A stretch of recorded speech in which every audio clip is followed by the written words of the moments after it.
everyone. Welcome back to another episode of Talk English Lily. I am your host, Lily, and I am so incredibly happy that you have decided to spend some time with me today. We are on a mission to help you speak English more naturally, and today we are exploring a very special secret. And hello from me too. I'm Charles. I'm here to represent our listeners and ask the questions that help us really understand how English works. Lily, you told me before we started that today is about magic glue. I've been thinking about that all morning. Are we building something? In a way, yes, Charles. We are building better sentences. We are talking about transition words.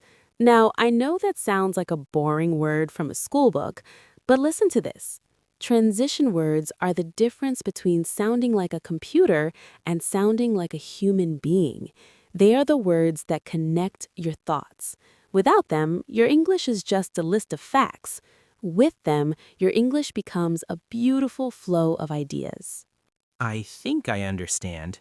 It's like the difference between a pile of bricks and a finished house. The bricks are your words, but the transition words are the cement that keeps the house from falling down. That is a perfect way to put it. Today, we are going to go on a very long journey through these words. We aren't just going to list them. We are going to explain why we use them, how they feel to a native speaker, and we're going to give you hundreds of examples. So if you are driving your car or cleaning your house or just sitting with a cup of tea, get ready. We have a lot to talk about. I'm ready. Where do we start our journey? Let's start with the most basic thing we do when we speak. We add information. This is our first family of words. Now, everyone knows the word and. It's the first word we learn. I like tea and I like cake. It's simple. But Charles, if you want to sound more advanced, you need to use words like moreover or furthermore. Those sound a bit formal to me. When do I actually use them? Think of them as the bonus fact words. Imagine you are trying to convince your boss to give you a holiday. You might say, I have finished all my work. Moreover, I have helped the new staff with their projects. You see, the second fact, helping the new staff, is a bonus. It makes your argument stronger. Moreover is like saying, wait, there's an even better reason. Ah, I see. So and is just for a list, but moreover is for a strong point. What about in addition? That is a great one for your emails. If you are writing to a teacher or a colleague, you can say, the report is attached. In addition, I have sent you the photos from the meeting. It keeps everything organized. It tells the reader, okay, that part is finished. Now here is one more thing. I noticed that you put a little pause after those words. Is that important? Yes, that is a very important tip for our listeners. When you use words like moreover or additionally at the start of a sentence, you should pause for a second. In writing, we use a comma. In speaking, we use a breath. It gives your listener time to process the first idea before you give them the second one. Okay, I've got it. The weather is beautiful. Additionally, the water is warm. Perfect. Now let's move to a different family. This one is very important because life isn't always about adding things together. Sometimes things are different. Sometimes we have to make a U-turn in our conversation. You mean like the word but? Exactly. We use contrast words to show that two ideas are fighting each other. I want to go for a run, but I am feeling very lazy. But Charles, if you want to sound more elegant, you should try using however. I hear people use however all the time. Is it exactly the same as but? It has the same meaning, but it works differently. But is like a small bridge inside one sentence. However is a strong wall at the start of a new sentence. Listen to the difference. It was raining, but we went to the beach. Now listen to this. It was raining, however, we still went to the beach. The second one sounds more dramatic. It feels like the rain was a big problem, but you were very brave and went anyway. Precisely. That is the power of a transition word. It changes the feeling of the story. There's another great phrase for this. On the other hand. I love that one because I can imagine someone holding two different things in their hands. That's right. It's for weighing two different options. Living in a big city is very exciting. On the other hand, it can be very expensive and noisy. You aren't saying one is better than the other, you're just showing both sides of the coin. What if something happens even though there's a big problem? For example, someone who is very short but plays basketball very well. Oh, then you need the word nevertheless. That's a big word, so let's spell it.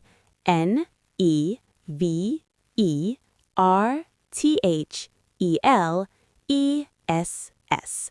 It sounds long, but it's very common. He is not very tall. Nevertheless, he is the best basketball player on the team.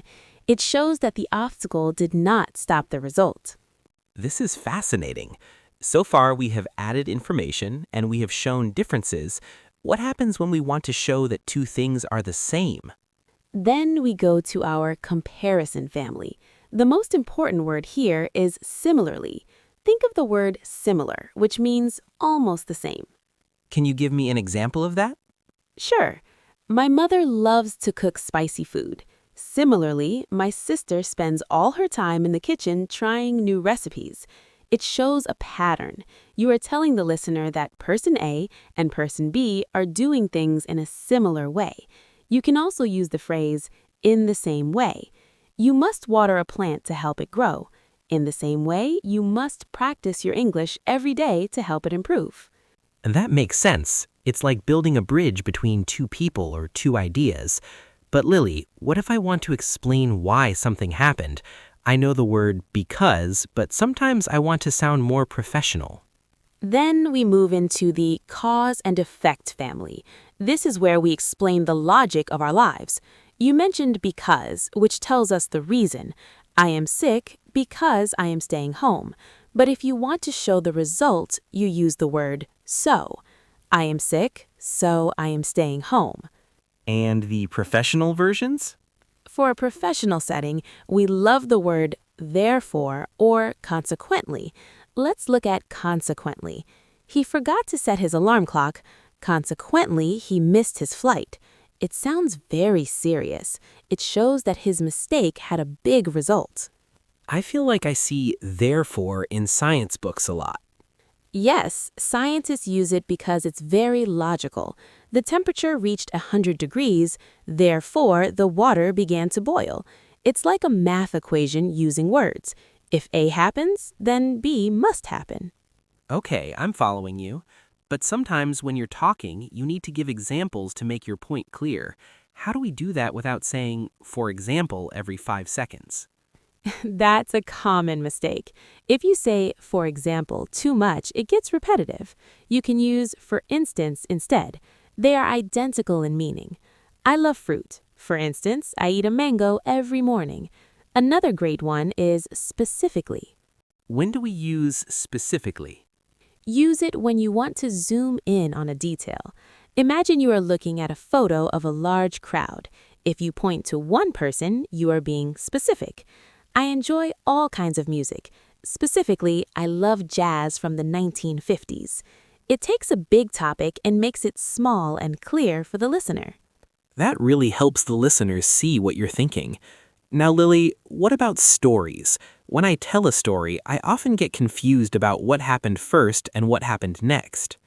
That is where the sequence family comes in. These are the map words. Everyone knows first, second, and third. They're fine, but for a story, you want more flow. Use words like subsequently or afterward. What about meanwhile? I hear that in movies all the time. Oh, meanwhile is a fun one. It's for parallel action. That means two things are happening at the exact same time in different places. I was in the kitchen cooking dinner. Meanwhile, my brother was in the living room playing video games. It helps the listener imagine both scenes at once. It's like a split screen in a movie. Exactly. And when you are getting to the end of your story, don't just stop. Use a word like eventually to show that time has passed. He looked for his keys for 2 hours. Eventually, he found them in his pocket. It shows a long process coming to an end. I think we have covered almost everything, but I have one more question. Sometimes I want to say something is really true, like I'm not just saying it, I mean it. Then you want the emphasis family. These are the believe me words. A very popular one is in fact. Can you give me an example? He isn't just a good cook. In fact, he is a professional chef. It adds more power to your sentence. You can also use indeed. The view from the mountain was beautiful. It was indeed the best trip of my life. Wow, Lily, we have covered a lot of glue today. Let me see if I can remember the groups. We have addition, contrast, comparison, cause and effect, examples, sequence. Wow, Lily, we have covered a lot of glue today. Let me see if I can remember the groups. We have addition, contrast, comparison, cause and effect, examples, sequence, and emphasis. You have a great memory, Charles, but we are missing one last piece. How do we finish the conversation? We just say goodbye? Well, yes, eventually, but before that, we use conclusion words.